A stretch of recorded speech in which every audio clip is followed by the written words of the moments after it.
Hello दोस्तों, आप सभी का हमारे यूट्यूब चैनल डीके पाठशाला में स्वागत है। तो दोस्तों, जैसा कि आपने थंबनेल देख लिया होगा, दोस्तों आज हम बात करने वाले हैं जो दोस्तों आपका आयोग है यूपी ट्रिपल आयोग और साथ में आपका यूपी गवर्नमेंट। इन दोनों ने मिलकर दोस्तों किस तरह से बच्चों को बेवकूफ़ बनाया पिछले 5 सालों में, उसी के बारे में इस वीडियो में आपका बात करेंगे। और दोस्तों अगर आप यूपी ट्रिपल किसी भी एग्जाम की तैयारी करो तो इस वीडियो को एक बार जरूर देखें। पहले दोस्तों बताना चाहूँगा दोस्तों, जब 2021 में यूपी ट्रिपल ने मात्र आपके 3 एग्जाम कंडक्ट कराए हैं। कौन कौन से?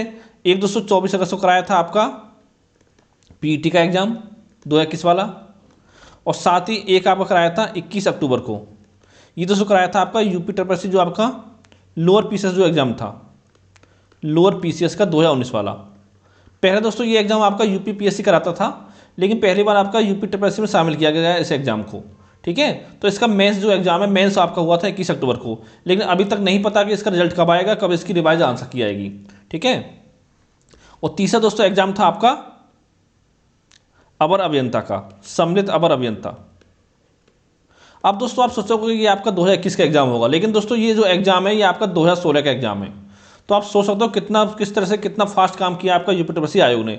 तो दोस्तों पूरे 2021 में आपके 3 एग्जाम कंडक्ट कराए हैं।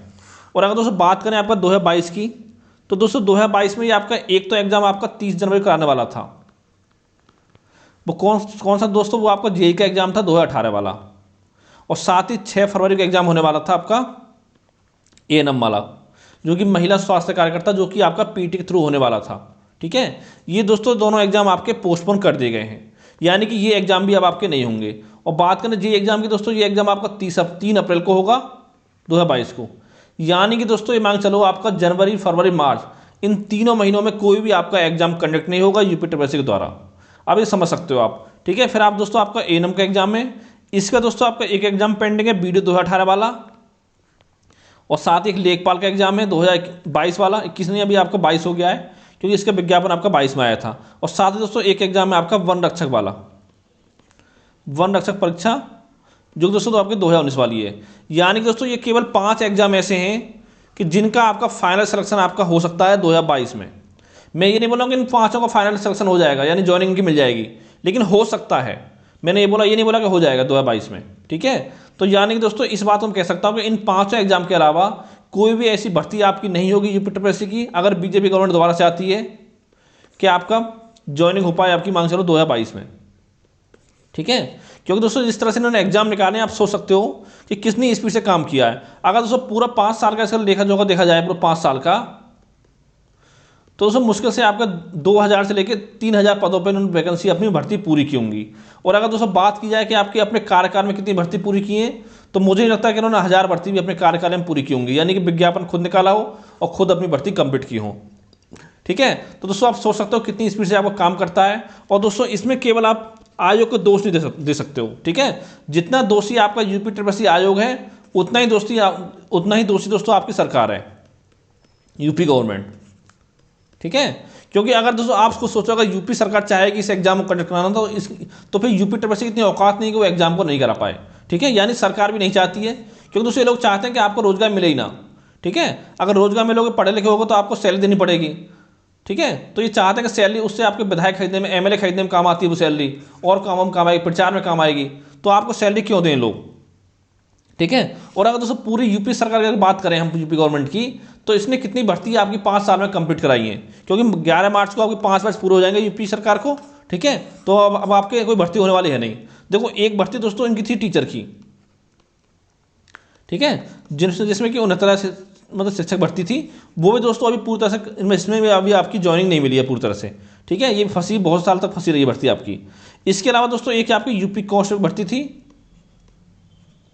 2018 वाली, एक भर्ती उन्होंने ये कंप्लीट कराई है। और इसके बाद दोस्तों अगर बड़ी भर्ती की बात की जाए, तो एक दोस्तों भर्ती आपकी यूपीएसआई की है। ठीक है, यूपीएसआई भर्ती है जो आपकी, चाहे तो दोस्तों आप 2016 मान लो, चाहे आपका 2021 की मान लो, क्योंकि दोनों भर्तियों को आप यूपी गवर्नमेंट के कार्यकाल में, इस कार्यकाल में नहीं जोड़ सकते। क्यों नहीं जोड़ सकते? क्योंकि दोस्तों जो 2016 की भर्ती है आपकी, ये आपके आखिरी सरकार के कार्यकाल की भर्ती है। ठीक है, जो कि अभी आपके यूपी सरकार में कार्यकाल में पूरी हुई है। ठीक है, बीजेपी के कार्यकाल में। अगर दोस्तों अगर आप इसको बीजेपी कार्यकाल में जोड़ोगे, तो 2021 भर्ती को आप बीजेपी कार्यकाल में नहीं जोड़ोगे, क्योंकि इसका भी आपका लिखित एग्जाम हुआ है। ठीक है, अभी PST वगैरह होना इसका बाकी है, डॉक्यूमेंट वेरिफिकेशन होना बाकी है, बहुत काम इसमें भी बाकी है। यानी कि ये भर्ती अभी आपकी कंप्लीट नहीं हुई है। तो दोस्तों बड़ी भर्ती की बात की जाए तो 3 भर्ती मान लो, एक टीचर की, एक यूपी कांस्टेबल, एक आपकी UPSI। चाहे तो आप 2016 को मान लो, चाहे आप 2021 को मान लो, दोनों को, लेकिन इसके कार्यकाल में आप नहीं जोड़ सकते हो। ठीक है, ये बड़ी बड़ी भर्ती उन्होंने की है पिछले 5 सालों में। और इसके अलावा दोस्तों कोई भी बड़ी भर्ती नहीं की है। और बात करें लेखपाल की, तो पता होगा 8085 पदों पर विज्ञापन आया हुआ है। ठीक है, इसकी भर्ती आपकी मार्च में होने की संभावना थी, लेकिन दोस्तों अब नहीं लगता है कि ये आपकी भर्ती अप्रैल मई से पहले हो पाएगी। क्योंकि दोस्तों ये अब मैंने बताया आपके 5 एग्जाम है कि जो आपको अप्रैल, मई और साथ ही आपको जून, इन 3 महीनों में आपको कंडक्ट कराने होंगे। ठीक है, और दोस्तों इतनी इसकी औकात नहीं यूपी आयोग की कि एक महीने में 2 से ज़्यादा एग्जाम करा पाए। यानी कि मैक्सिमम आपका एक महीने में 2 एग्जाम करा सकता है। ये हो सकता है कि अप्रैल में एक पुराना एग्जाम करा ले, एक महिला स्वास्थ्य कार्यकर्ता करा ले। ठीक है, और फिर मई में हो सकता है एक लेखपाल करा ले, एक आपका BDO करा ले। ठीक है, और जून में हो सकता है आपका वन रक्षक एग्जाम करा ले। तो इतना दोस्तों आपको सोचना होगा। ठीक है, किस तरह से उन्होंने काम किया है। और दोस्तों वहीं अगर दोस्तों हम बात करें चुनाव की, तो चुनाव में दोस्तों क्या होता है आपका कि 2 महीने में पूरा प्रोसेस आपका समाप्त हो जाता है चुनाव का। ठीक है, उसमें आपकी आचार संहिता भी लागू हो जाती है, और आपको चुनाव की तारीखों का ऐलान भी हो जाता है, चुनाव भी हो जाता है, और साथ में इनका मतगणना भी हो जाती है। यानी इनको आपको ज्वाइनिंग मिल जाती है, कह सकते हो। ठीक है, अगर दोस्तों यहाँ पर ऐसा कर दिया जाए, जो MLA बनते हैं, MLA या MP, ठीक है, तो चुनाव अब कराए जाए 2 साल बाद। ठीक है, यानी आचार संहिता लग जाए, उसके 2 साल बाद आप चुनाव हो, और फिर दोस्तों 2 साल बाद आपको रिजल्ट आए, और फिर उसके 2 साल बाद आपको ज्वाइनिंग हो। यानी 5-6 साल अगर इनके निकाल दिए जाए तो इनको कैसा लगेगा, ये चीज़ आप समझ सकते हो। और दोस्तों फाइनली आपसे ये कहना चाहूँगा कि अगर दोस्तों आप UPSC के एग्जाम की तैयारी कर रहे हो पिछले 2-3 साल से, 4 साल से, ठीक है, तो इससे कंडीशन आप देख सको कितने एग्जाम इसने अपने कार्यकाल में कराए हैं। और मुझे ये समझ नहीं आता जो उसके आपके अधिकारी हैं UPSC के, इनको किस बात की आपकी सैलरी दी जाती है।